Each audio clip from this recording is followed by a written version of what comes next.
Hi friends, আজকে special menu আলু পোস্ত। আলু পোস্ত করতে যে উপকরণগুলো লাগবে আমি এখানে নিয়েছি। এখানে নিয়েছি আলু অনুযায়ী আমি পরিমাণ মতন পোস্ত নিয়েছি। আমার টেস্ট অনুযায়ী আমি লঙ্কাটা নিয়েছি। এখন আলুটাকে আমি ছাড়িয়ে কেটে নিচ্ছি। দেখুন, আলুটা আমি এরকম ছোট ছোট করে কেটে নিয়েছি। এখন আমি পোস্তটাকে মিক্সার মেশিনে বেটে নেব।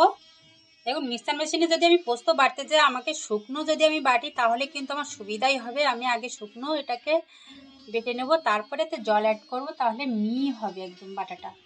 আমি একটা কড়াই নিয়ে গরম করে নিয়েছি। এখন এখানে সরিষার তেল অ্যাড করছি। আমার তেলটা গরম হয়ে গেছে, আমি এখানে আলুগুলো ফ্রাই করার জন্য দিয়ে দিচ্ছি।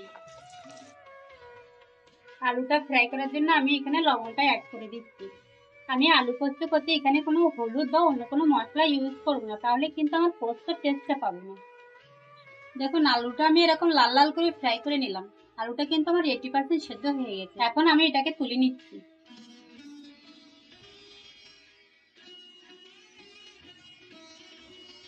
আলু ফ্রাই করে যে তেলটা বেঁচে আছে ওই তেলটাতেই আমার রান্না হয়ে যাবে, তাই কোনো তেল অ্যাড করার কোনো প্রয়োজন নেই।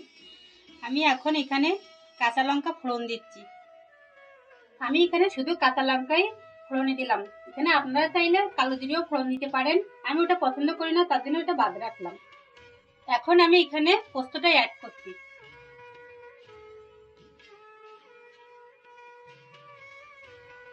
পোস্তটা কিন্তু আমি একটু ফ্রাই করে নেব, এটা বেশি ফ্রাই হবে না।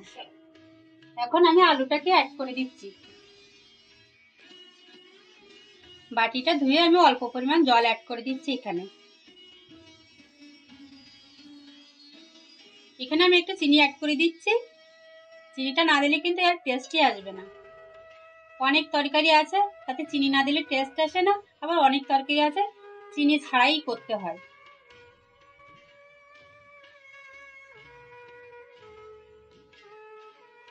আমি আলুটাকে এভাবে ঘুটে ঘুটে দিচ্ছি। আমার স্পেশাল আলু পোস্তটা কিন্তু একদম রেডি। এখন আমি এখানে একটু কাঁচা সরিষার তেল অ্যাড করে দেবো। দেখুন, আমাদের স্পেশাল আলু পোস্তটা একদম পুরো রেডি। এটা কিন্তু দারুণ খেতে টেস্ট হয়েছে। এইভাবে যদি আপনারা করেন খুব টেস্টি হবে খেতে। একবার করে খেয়ে দেখবেন।